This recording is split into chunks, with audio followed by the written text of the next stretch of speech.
আসসালামু আলাইকুম ওয়া রাহমাতুল্লাহি ওয়া বারাকাতুহু। হামিদান ওয়া মুসাল্লিয়ান ওয়া বাদ। সুপ্রিয় দর্শক মণ্ডলী, সর্বাগ্রাহে সেই মহান সত্তা আল্লাহ সুবহানাহু ওয়া তাআলার প্রশংসা, আলহামদুলিল্লাহ। তারপরে তার রাসূলের উপর শত শত দুরূদ ও সালাম, শান্তির ধারা অবতরণ হোক সাল্লাল্লাহু আলাইহি ওয়াসাল্লাম। সুপ্রিয় দর্শক মণ্ডলী, যেটা আজকে সংক্ষিপ্ত সময়ে একটি গুরুত্বপূর্ণ আলোচনার বিষয়, যেটা যে শরীয়তে কি কি ওয়াসিলা বৈধ। অ্যাকচুয়ালি বিষয়টি কখন আমাদের প্রয়োজন পড়ে, যখন আমরা ওয়াসিলা অর্থাৎ আল্লাহর কাছে যখন চাই, তখন কোনো মাধ্যম আমরা গ্রহণ করি। যেমন পৃথিবীর বুকে এখন বর্তমান পদ্ধতি যেটা দেখা যাচ্ছে যে অনেকেই পীরদের ওয়াসিলা করে আর কি, মাধ্যম হিসাবে আল্লাহ সুবহানাহু ওয়া তাআলার কাছে মানে চায় আর কি। এটা কি ইসলামে বৈধ? এ বিষয়টি নিয়ে কথা বলবো। আসলে শরীয়তে তিন ধরনের ওয়াসিলা বৈধ। আর ওয়াসিলা শব্দটি আল ওয়াসিলাতুন ওয়াসিলাম থেকে এসেছে, যেটা পবিত্র কোরআন সূরা মায়দা সূরা নম্বর 5 আয়াত নম্বর 35-এ আল্লাহ সুবহানাহু ওয়া তাআলা ওয়াসিলা কথাটি বলেছেন। আর ওয়াসিলা শব্দের ব্যাখ্যাতে যেটা মুফাসসিরগণ বলেছেন, যে কোনো জিনিসের মাধ্যমে কোনো জায়গা যেমন পৌঁছে যাওয়া, অনুরূপভাবে আল্লাহর কাছে কোনো জিনিস চাওয়া বা তার কাছে যাওয়া, পাওয়া, কোনো মাধ্যমে পাওয়া, এটা শরীয়তে তিন ধরনের শুধু বৈধ। সুপ্রিয় দর্শক মণ্ডলী, যেটা বলতে চাইছিলাম, তবে আরেকটি কথা এখানে বলে নিই যে শরীয়তে তিন ধরনের ওয়াসিলা বৈধ হওয়ার পরেও যদি আল্লাহর কাছে কোনো জিনিস চাইতে হয় বা দোয়া করতে হয়, প্রার্থনা করতে হয়, তাহলে কি সত্যি ওয়াসিলা ধরতে হবে? জি না, ওয়াসিলা ধরে আপনি দোয়া করতে পারেন। তাহলে কি কি সেটা পরক্ষণে বলছি।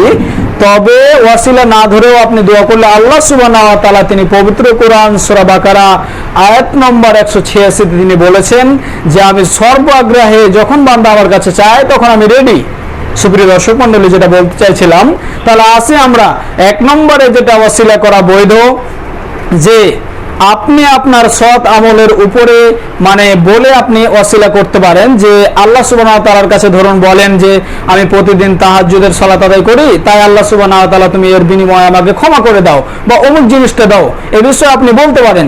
আর এই বিষয়ে যদি আপনি দলিল নিতে চান, তাহলে সেই বুখারীতে একটি হাদিস আছে আদব অধ্যায়ে 5974 নম্বর হাদিস। এখানে ওই যে আমরা জানি যে একটি পাহাড়ে তিনজন ব্যক্তি আটকা পড়েছিল, প্রত্যেকেরই নিজ নিজ আমল বলে তারা পাথরটা সরিয়ে ফেলেছিল শেষ পর্যন্ত। আর এই হাদিসটি সেই বুখারী 5974 নম্বর হাদিসে মজুদ আছে। সুপ্রিয় দর্শক মণ্ডলী, এটা হচ্ছে এক নম্বর, মানে আপনার সৎ আমলের উপরে আপনি ওয়াসিলা করতে পারেন। দুই নম্বরে যেটা বলা হয়েছে, আল্লাহ সুবহানাহু ওয়া তাআলার নাম নিয়ে আপনি ওয়াসিলা করতে পারেন। ধরেন যে তিনি বলতে পারেন তিনি রহমান, আল্লাহ তাই তুমি আমাদের উপরে দয়া করো, গাফফার তাই তিনি আমাদের মাফ করো, গাফুরুর রহিম যেটা বলা হয়েছে, আল্লাহর নামগুলো ধরে আপনি ওয়াসিলা করতে পারেন।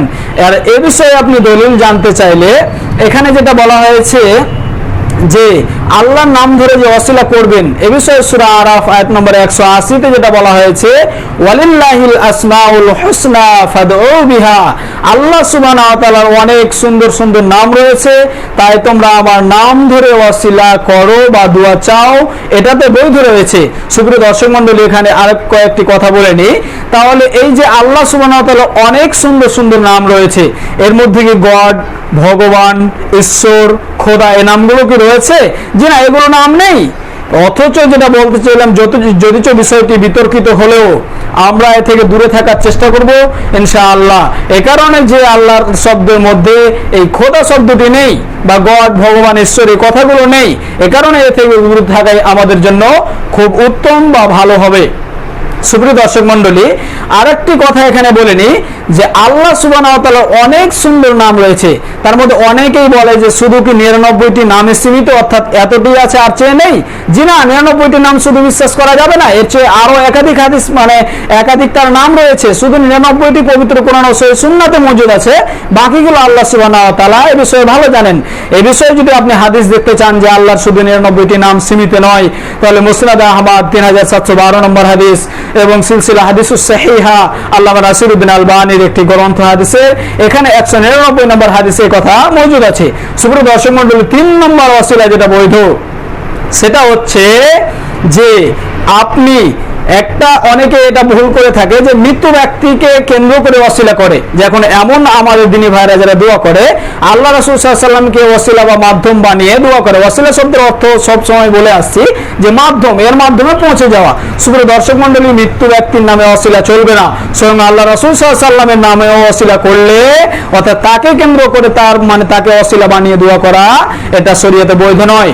তবে আল্লাহ রাসূল সাল্লাল্লাহু আলাইহি ওয়াসাল্লাম মৃত্যুবরণ করার পর তার ইবনে আব্বাস ইবনে আব্দুল মুত্তালিব রাদিয়াল্লাহু তাআলা আনহু এই যে তার চাচাকে কেন্দ্র করে অর্থাৎ তার চাচাকে ওয়াসিলা বানিয়ে দুর্ভিক্ষের সময় সাহাবা ইকরাম রাদিয়াল্লাহু তাআলা আনহুমা এনারা সকলে দোয়া করেছিলেন পানি প্রার্থনার জন্য। আর হাদিসটি সহিহ বুখারীতে ইস্তিসকা অধ্যায়ে হাদিস মজুদ আছে, হাদিস নম্বর 1010 এ হাদিসটি মজুদ আছে। সুপ্রিয় দর্শক মণ্ডলী, আমরা যেটা জানতে পারলাম যে 3 ধরনের শরীয়তে ওয়াসিলা বৈধ, আপনি চাইলে এই 3 ধরনের ওয়াসিলা গ্রহণ করতে পারেন, অন্যথায় বাকি পদ্ধতি হারাম।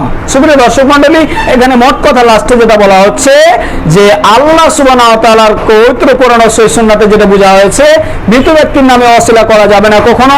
এমনকি পীর যারা আছে বর্তমানে এরা কিন্তু আসলে ভালো মানুষ নয়। আপনি যখন ইবনে আব্বাসের মানে উদাহরণ দিয়ে অন্য কিছু করবেন, যারা পবিত্র কোরআন সহিহ সুন্নাহ অনুযায়ী জীবন যাপন করে এসব আলেমদেরকে কেন্দ্র করে এদেরকে ওয়াসিলা মাধ্যম বানিয়ে আপনি দোয়া করতে পারেন। ইবনে আব্বাসের যেটা দলিল 1010 নম্বর হাদিস সহিহ বুখারীতে মজুদ আছে।